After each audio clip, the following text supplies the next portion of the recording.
ফেসবুকে video upload দেওয়ার সঠিক নিয়মটা আমার মনে হয় 90% লোকেরা আমরা জানি না। এত পরিশ্রম করে একটা ভিডিও তৈরি করি, কিন্তু সঠিক নিয়মে ভিডিওটা আপলোড না দেওয়ার কারণে ভিডিওতে ভিউ আসে না। ভাই, সঠিক নিয়মে ভিডিওটা আপলোড দিন, ইনশাল্লাহ আপনার ভিডিওতে বেশি বেশি ভিউ আসবে, আগের চাইতেও বেশি। আপনি ভিডিওটা দেখার পরে সঠিক নিয়মে একটা ভিডিও আপলোড দিয়ে দেখেন, যদি ভিউ না আসে আমার ভিডিওতে এসে কমেন্ট করেন যে সোহাগ ভাই আগের চাইতে বেশি হয় নাই, ইনশাল্লাহ বেশি আসবে। সঠিক নিয়মে যদি আপনি ফেসবুকে ভিডিও আপলোড দিতে পারেন, তো কিভাবে ভিডিও আপলোড দিবেন সঠিক নিয়মে আসেন দেখে আসি স্ক্রিনে। আমি সোজা ফেসবুকে চলে আসব। আসার সাথে সাথেই উপরে দেখুন একটা প্লাস আইকন আছে। আপনারা কি করেন, এই প্লাস আইকনে টাচ করেন না, এইখানে চলে আসেন। যেভাবে আপনি ছবি পোস্ট করেন এরকমভাবে না, আপনারা এইখানে প্লাস আইকনে চলে আসবেন উপর থেকে। প্লাস আইকনে আসার পরে এইখানে দেখুন পেস্ট, তারপর স্টোরি, রিলস, লাইভ, নোট, ঠিক আছে। তো আমরা যদি পেস্টে টাচ করি লং ভিডিও আপলোড দিতে পারবো, রিলসে টাচ করলে শর্ট ভিডিও আপলোড দিব।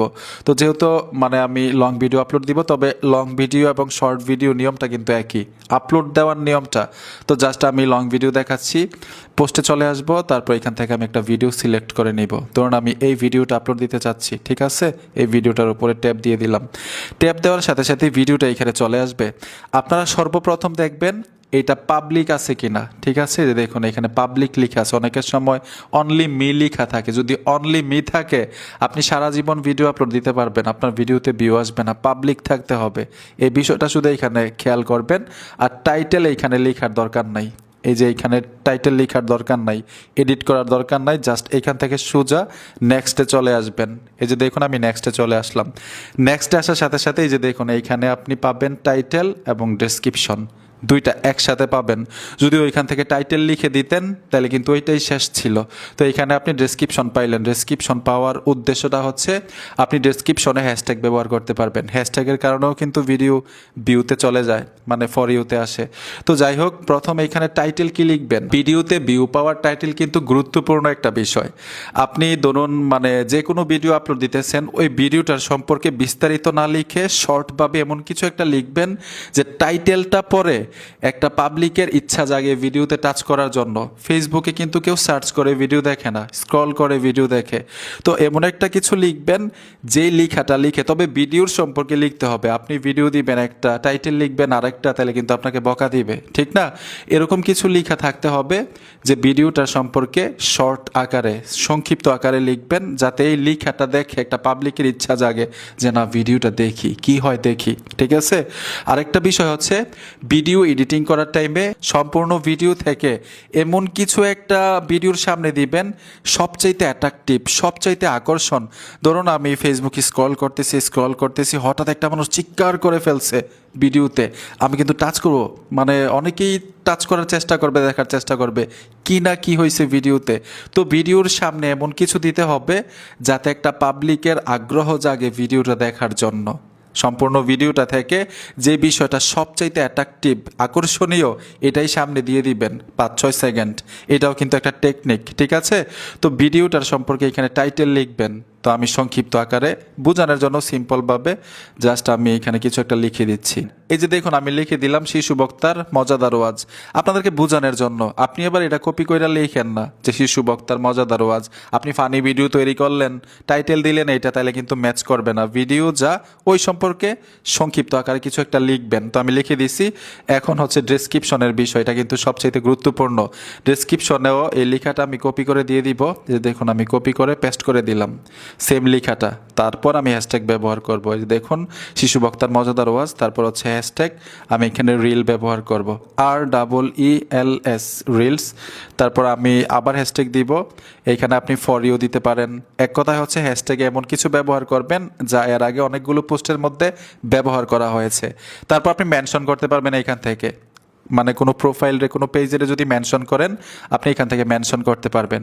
আর সবচাইতে গুরুত্বপূর্ণ একটা বিষয় আপনাদেরকে দেখাই, এইখানে দেখুন এবি টেস্ট নামে একটা অপশন আছে। এবি টেস্ট, এটার কাজ কি, সবচাইতে গুরুত্বপূর্ণ ভিডিওতে ভিউ আসার এটা। তো আমরা এই এবি টেস্টে চলে আসব। আসার সাথে সাথে এখানে লেখা আছে কাবার টেস্ট। আমরা কাবার টেস্টে চলে আসবো। এই যে দেখুন কাবার টেস্ট, এটা কি আপনাদেরকে সহজে বুঝাই। ইউটিউবে ফেসবুকে দেখবেন একটা থাম্বনেইল থাকে, মানে ভিডিওর উপর একটা ব্যানার থাকে, টাচ করবেন ওইটা সরে যায়, ভিডিওটা প্লে হয়ে যায়। এটা কিন্তু মানে ভিউ আসার সবচাইতে নিন্দা টেকনিক। এই কাবার ফটো বলেন, ব্যানার বলেন, অথবা থাম্বনেইল বলেন, যাই বলেন থাম্বনেইল। তো যাই হোক, ভিডিও থেকেও কিন্তু থাম্বনেইল অ্যাড করতে পারবেন, ম্যানুয়ালিভাবে অ্যাড করতে পারবেন। আরেকটা বিষয় হচ্ছে ভিডিওটা যেই সাইজ, থাম্বনেইল কিন্তু সেম সাইজ হইতে হবে। ভিডিও যদি ইউটিউব সাইজ হয়, আপনি যদি ফেসবুক সাইজ থাম্বনেইল তৈরি করেন ম্যাচ করবে না। মানে ভিডিও যদি ফেসবুক সাইজ করেন 1:1, তাইলে থাম্বনেইলও 1:1 করতে হবে। ভিডিও যদি ইউটিউব সাইজ করেন, থাম্বনেইলও ইউটিউব সাইজ তৈরি করা থাকতে হবে আপনার গ্যালারির মধ্যে, তখন ভিডিওতে অ্যাড করতে পারবেন। এখন থাম্বনেইল কিভাবে অ্যাড করবেন এটাও দেখাই দিচ্ছি। এটা হচ্ছে অরিজিনাল কাভার, আপনি ভিডিও থেকে অ্যাড করতে পারবেন। এই যে দেখুন ভিডিও থেকে এইভাবে অ্যাড করবেন, সবচেয়ে অ্যাট্রাকটিভ বিষয়টা। আর যদি চান ম্যানুয়ালি অ্যাড করবেন, গ্যালারিতে আগে থেকে তৈরি থাকতে হবে ভিডিও যেই সাইজ, থাম্বনেইল সেম সাইজের। আমি গ্যালারি থেকে দিয়ে দিচ্ছি এই ছবিটা, ছবির উপর টাচ করে দিলাম, ছবিটা কিন্তু এখানে চলে আসবে। ঠিক আছে, এখন অপশন বিতে চলে যাব। আপনারা এই প্লাস আইকনে টাচ করে দিবেন, অপশন বি চলে আসলো। বিতে আমরা এখানে একটা ছবি দিয়ে দিব, যে কোনো একটা ছবি দিয়ে দিবেন। ভিডিও থেকে যে কোনো একটা দৃশ্য দিতে পারেন, আমি জাস্ট এটা দিয়ে দিব। দেওয়ার পরে এখানে সেভ করে দিবেন।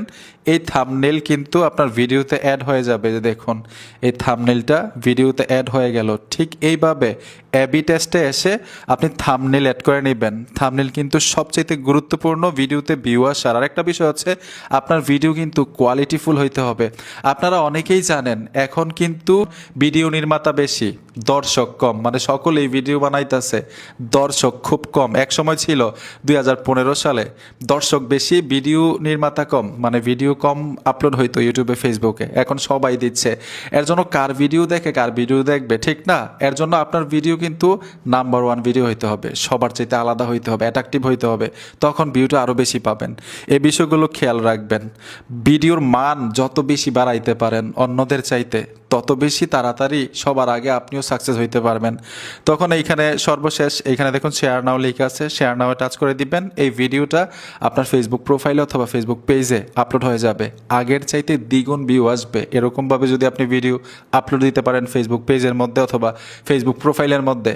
আর আমি যে বিষয়টা বললাম, কোয়ালিটিফুল ভিডিও হইতে হবে। যেহেতু এখন নির্মাতা বেশি, দর্শক কম, আপনি দর্শক পাওয়ার জন্য একটু আনকমন ভিডিও দিতে হবে, আনকমন সিন দিতে হবে, আনকমন টপিক থাকতে হবে, আনকমন ফানি ভিডিও হইতে হবে। সবার মতো আপনিও কপি করে দিয়ে দিলেন, তাহলে কিন্তু একই ভিডিও বারবার ভিউ আসবে না। আমি একটা ভিডিও দেখলাম, সেম ভিডিওটা আবার ফেসবুকে অন্য কারো পেজ থেকে আসলো, আমি তো দেখবো না, আমি তো এই ভিডিওটা দেখেছিলাম, ঠিক না? এর জন্য সব সময় চিন্তা করবেন, চেষ্টা করবেন একটু ইউনিক দেওয়ার জন্য, একটু নতুন দেওয়ার জন্য, তখন আপনি দর্শক পাবেন। বন্ধুরা, ভিডিওটা দেখে যদি একটু উপকার হয়ে থাকে অবশ্যই সাথে থাকবেন। দেখা হবে নতুন ভিডিওতে। আল্লাহ হাফেজ।